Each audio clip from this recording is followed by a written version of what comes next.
something. What did you think of the fights overall? I wasn't that impressed. I mean, listen, it's no one's fault. I thought the captain of the day by far goes to Cain Velasquez. I thought he looked absolutely amazing. Good. Travis Brown, and obviously I know this, is a complete monster. Hasn't looked great since he switched camps, let's be honest. He beat me, whipped he fucking do. I tell dick jokes. And then he poked Matt Mitrione in the eye. Yeah. It didn't look great. And then he got beat by Andrei Arlovski, right? Yeah. And then, you know, now you got this. Boy, Cain looked like the old Cain.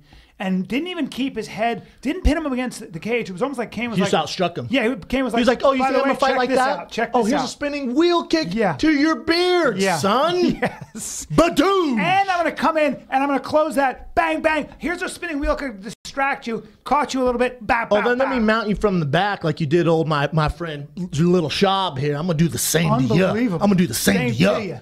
Brown pride, son. Brown pride, son. And by the way, didn't even bother to. It was just amazing. The whole thing was mind blowing. It didn't even bother to keep, like the way he fought Junior Dos Santos, head in his chest the whole time, head in his chin. See, guys like that, step back, bap, bap, bap. USADA helps guys like Cain and DC. Yeah, it does, doesn't it? Because they went, oh shit, yeah, they are testing. Wow. We've never done shit. Check this out. So I bet we see Cain the next the champ. I think so. He'll fight the winner of Overeem Stipe. Yeah. Oh yeah. And I'm putting my money, and I think Stipe's a bad motherfucker. I'm putting my money back on Cain, I think, and only for one reason. I think Stipe is just as good a wrestler. Both D1 not just guys? As good. No. Okay. Cain's a better wrestler. But for UFC, for MMA, Cain's by far better. Oh, he is. Oh yeah. Okay, so we got that. Yeah. Second of all, Cain doesn't get tired. We know that. That's Stipe's worst matchup. If Stipe can get through Overeem, Cain waiting there is trouble. Yeah. Do you think that since we're probably going to see a revolving door of champions, is this bad for the sport? At light heavyweight, or what do you mean? Just in general, man. I think it is because you look at Joanna, right? Yeah. Jen Jake or whatever the fuck her name is, Joanna, JJ. We'll call her JJ. She's brought so much attention to the 115-pound division because she's such a monster. Look at Ronda for the longest time. Now 135 is kind of set, right? Yep. So you need these dominant champs. I agree. When the door's rotating, it's not you can't latch on to these stars. You just can't, which is a big reason why I believe the UFC sold. Because I went, all right, UFC in 2015 was our biggest year by far. We had Ronda emerge like a motherfucker. Conor McGregor never got bigger. Legit mainstream stars. Yeah. They're all, Conor lost. Ronda got kicked in the face talking about having babies and suicide. And then John Jones is done. Name who do you have? Name a major star who you have. And you know what's funny? So that's the thing.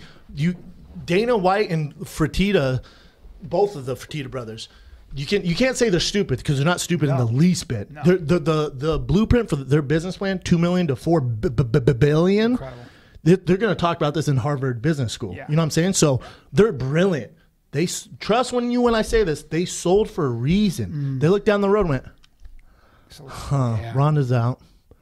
Misha just lost. We had to call Brock Lesnar, fought in basically 5 years. Shit. Yeah. Conor lost. Okay, well. Yeah, it's never going to get bigger. Let's get the fuck out. Wow. Which is why I think they had a one bat signal with Brock Lesnar. Like, when we say we need you, we're going to fucking need you. Just give us one more fight. Brock went, you got it. They called him up, went, hey, my man, we're about to sell. UFC 200 needs to be the biggest we're ever going to have. We need you to step up to the plate. The numbers? You won't have to test either. Biggest gate they've ever had. We don't know the numbers yet, right? Biggest gate they've ever had. I'm sure the numbers are huge, but then you look at the fights. Well, they're very smart decisions. So I was watching Johnny Hendricks, who doesn't look like he almost. It's like where does Johnny go from here? Talk about a guy who's missing weight. It looks like he almost doesn't want to be there the way he did. When looks like the show's over. Yeah.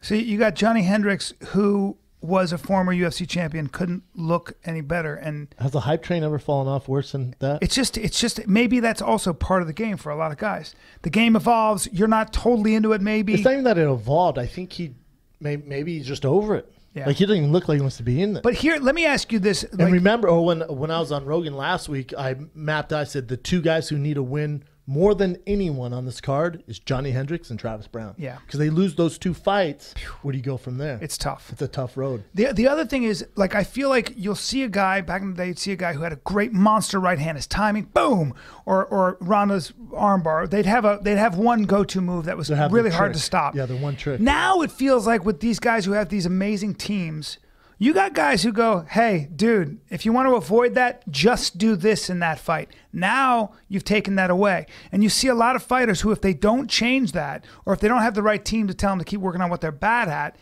they look like just another fighter sometimes. Yeah, they're getting phased out. I'll tell you who's not getting phased out. Our boy who just came in.